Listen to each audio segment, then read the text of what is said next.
You guys probably have figured out by now that I don't talk a lot about Yu-Gi-Oh! News. I actually think there's like way too many channels out there that talk about it. But in today's video, I wanted to go over the new reprints that were just announced because they are very exciting for pretty much any type of player. Casual players, competitive players, and me personally, because there's some awesome reprints that I've wanted for a long time and have kind of complained about for a long time as well. So this is in the next Battles of Legends set.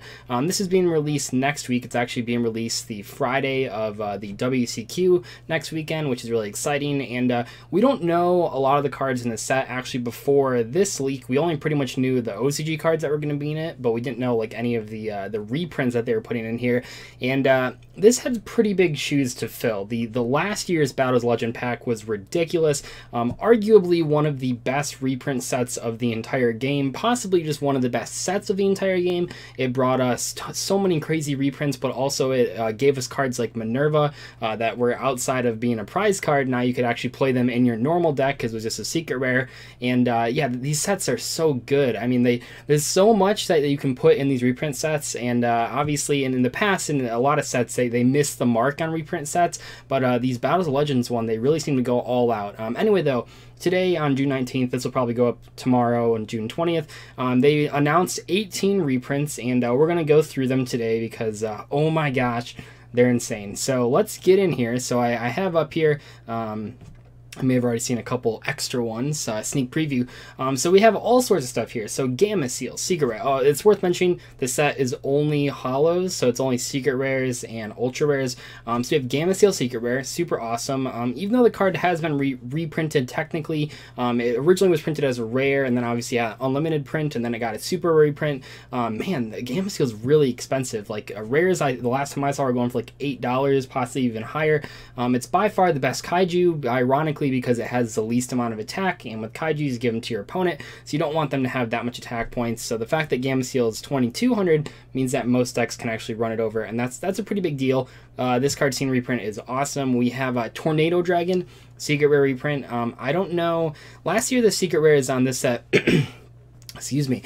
Last year, the Secret Rares and the Ultra Rares in this set were the first ones to use the new foil technology with the attribute and the stars as like holographic, even on Ultras and Supers and Secrets.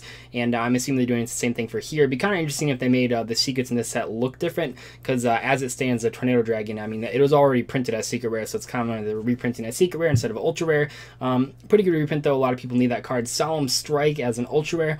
This card's seen a lot of reprints, and it actually, at one point, the Super reprint, when I first bought it, which is like right after the special edition came out, it was only like $5, but then it suddenly like crawled up to 10 slowly, and it slowly crawled up to 10, whatever.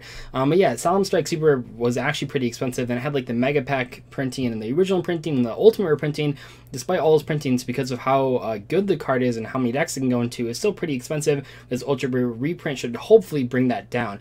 Next up, we have 3 of the best Noble Knight cards, and also 3 of the most expensive ones, Madra, Merlin, and Noble Knight's Brothers. I think Brothers is the only one that hasn't been printed more than once yet. I know that card was missing from a lot of different, I know it wasn't in the Noble Knights of the Round Table box set where Merlin was. I think Merlin is really exciting because, oh my god, this card's so ugly. Like the original Platinum rare printing is just so gross. I think it's finally time that we got a non-Platinum rare version of Merlin, because Noble Knights are beautiful. Like the whole deck idea was just having really cool artwork with a kind of playable strategy, and Merlin just stuck out like a sore thumb because it was so bad.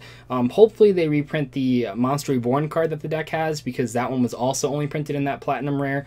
I'm assuming they will if these cards are in here. And moving on, so we have TG Wonder Magician. Now that might seem weird, but the thing is, this card's played pretty commonly with Crystron Needle Fiber, and I'm not saying Needle Fiber will be in this set. I actually think that'd be a pretty bad business move. That card's going to change the game when it comes out, so to release it like really to release it the Friday of the WCQ, change everyone's testing, that would really not be a good idea. But what they are hinting at here is they're hinting at Needle Fiber being in the Megatons. Now we already know the Megatons are going to have some support from Yusei. There's like a couple cards announced, or one there's like a GX card and a 5Ds card announced, and what they give the the reason for TG Wonder Magician, I keep going down, whether you're trying to get your name, or what does this even say? You can find some awesome synchros like TG Wonder Mission, Elm to Hero, Honest Neos, and even Neospatian cards and Relentless Revenge. This brilliant using Brilliant Fusion as like a verb here. This brilliant fusion of GX and 5G themes will make sure to get you ready for the 2018 Megatons. So that could be hinting at Needle Fiber there. It might not be. I think it's pretty likely though. TG Wonder Magician has never seen a reprint, but it's not being played unless Needle Fiber gets released. So that could be interesting. Brilliant Fusion as a secret rare. It's cool. This card is still pretty expensive from what I've seen. I still get comments on deck profiles using the card from people saying that it's still too expensive. While Garnet and Straphanite went down in price when they got reprinted in the recent OTS pack, Brilliant Fusion didn't because it only has that super rare printing and the ultimate rare printing. But when you reprint a card in a higher rarity, it usually doesn't make the original rarity go down in price, and in some cases it actually just makes it go up in price because people then realize, oh, the card's not going to get reprinted for a while. So yeah, we have the ultimate rare printing in Brilliant Fusion, we have the super rare version, now we have the secret rare version. If the past Battles of Legend is any indicator, this card shouldn't be too expensive. So if you want to play Brilliant Fusion decks, now's going to be time to do it. And then we have the Honest Neos card. I don't know if that card was expensive. I don't even think it was that good. I think that was in that like the, what was it called, Duelist Saga was what it was called, as an ultra rare. So I guess it's good that that card's being reprinted for people that want it. I have no idea what the price on it was. And then we had the Phantom Knight card. So if you missed it, once again, I don't talk about the news, but on a couple weeks ago, maybe just like last weekend, I have no idea. Yeah, I think like last weekend, the new hero, or the new like legendary decks collection was announced. There's like 3 decks in there. It's gonna be Heroes, Nordics, and Phantom Knights. So it's a little weird to put Phantom Knights in this pack because we're going to assume that these cards are going to get reprinted in that hero box or whatever. And so it's kind of weird to put them in here. Could it be hinting towards the Burning Abyss Link monster? Probably not. I think they're actually just not going to put the Reigns cards in this set. I think they're trying to set those up for future releases, maybe like main. It seems like they really want to put them in core sets so far, not so much these side sets, especially one. They really just don't want to release anything game-changing before the WCQ, especially on the like the Friday of the event. That'll just be super frustrating for players. Like if they suddenly release Needle Fiber and the Burning Abyss Link, well, now there's like 2 strategies that no one prepared for that could potentially have a huge impact. It wouldn't be the first time that they've released new cards the day of the WCQ, but cards that impactful usually have a little bit more of a couple weeks for you to actually come up with strategies for, unlike just throwing them in the day before. Well, yeah, the Phantom Knights, they're cool. You don't, those hero structure decks or hero, I don't even know what it's called, legendary decks, I guess. Those aren't coming out for months, so you don't really have any reprints of these Phantom Knight cards until then. So if you're looking to play Phantom Knights and you didn't want to wait that long and you couldn't afford the original printings, because I believe they're still kind of up there because they've never been reprinted, this is how you're going to do it. Moving on to the last 6, this is where it gets really cool. Holy crap, like, look at all those cards. On one hand, we have competitively viable, expensive secret rares like Trickstar Reincarnation and Dragonic Diagram. On the other hand, we have 3 of the most asked for holographic reprints from the last like 4 years. Unizombie, the Driver, and Eater of Millions. In particular, I personally have been begging for a Unizombie holographic print for months, if not years, pretty much ever since this card came out, which was back in, I think, 2015. Yeah, I think 2015, Season of Eternity. Ever since this card came out, I've been begging for a holographic reprint. We finally get it. I'm so happy. I mean, it's like, man, like they reprinted it as like a common in one of the OTS packs. That was ridiculous. It's kind of what they did with like Volcanic Scattershot. But now they finally gave it to us. It's going to be an ultra rare. So happy. I couldn't, like, thank you Konami for giving us this card. Eater of Millions is a card that I thought would definitely be in the last OTS pack. It was played in a variety of rogue strategies as well as Trickstars. I guess they were more rogue back then too.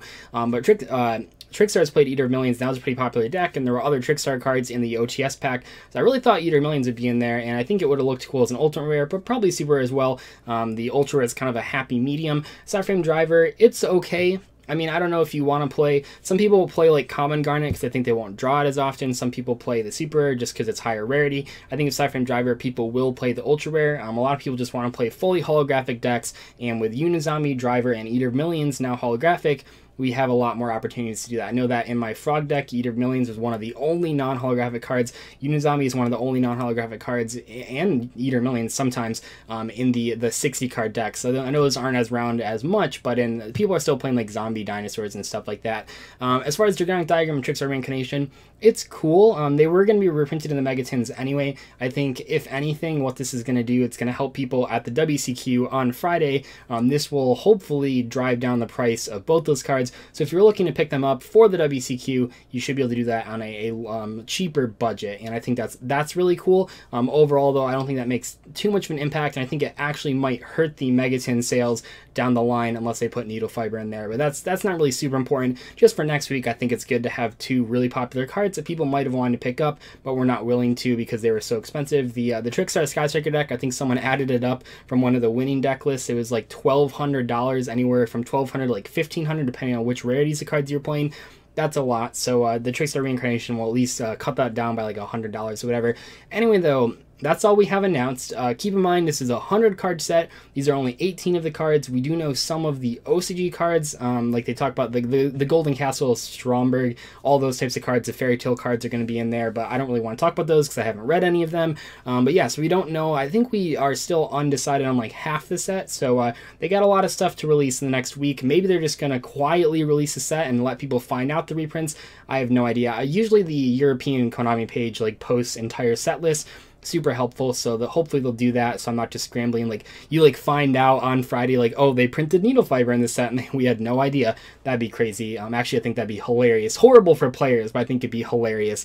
Anyway, though, I'll see you guys later. Thanks so much for watching. Let me know what you think about the ultra rare printing of Unizombie and Eater Millions and the rest of the reprints. I'd love to hear your thoughts. Bye.